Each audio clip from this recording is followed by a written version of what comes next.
I call this hearing to order. 1 year ago this month, we saw the largest bankruptcy in the United States history when Lehman Brothers filed for Chapter 11. The following weeks were a whirlwind of activity. The FDIC seized Washington Mutual, selling the company's banking assets to J.P. Morgan Chase. Wachovia was acquired by Wells Fargo and Merrill Lynch by Bank of America. Attempting to provide relief to our teetering financial system, Congress passed and President Bush signed into law the $700 billion TARP legislation. Since then, it has become evident that the problems leading up to that crisis did not accumulate overnight.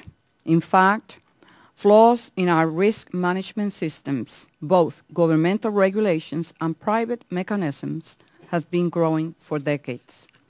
In coming weeks, Congress and the administration will examine options for strengthening our regulatory structure. This long overdue. The gaps in the system have grown too large to be ignored. We cannot count on current regulations to prevent another crisis. While considered by many an issue for the financial services industry, how we address those gaps will be critical for all small businesses.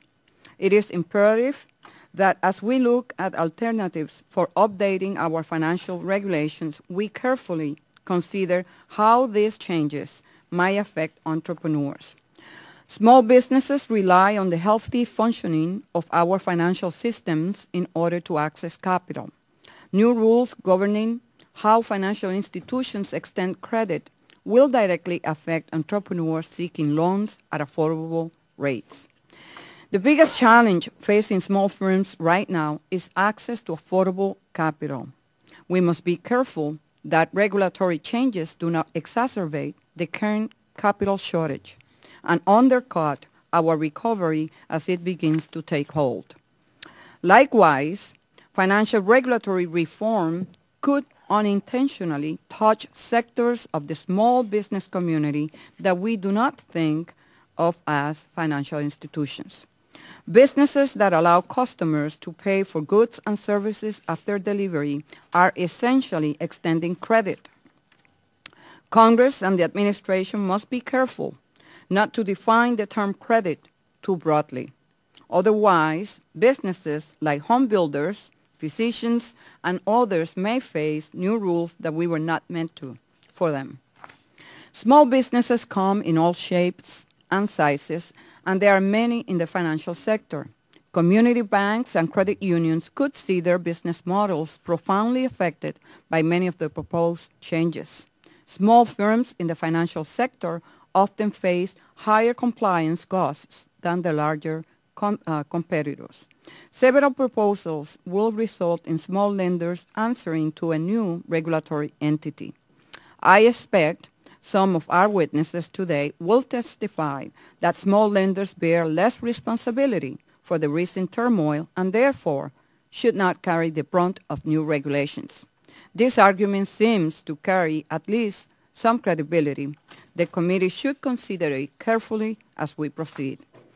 As both lenders and borrowers, small businesses have much at stake when it comes to regulatory reform.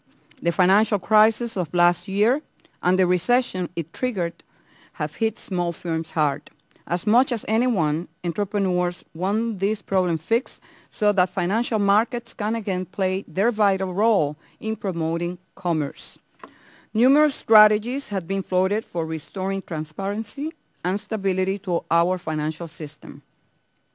Depending on how they are crafted, these proposals could touch every sector of the American economy. For these reasons, we have invited representatives from a range of industries to testify.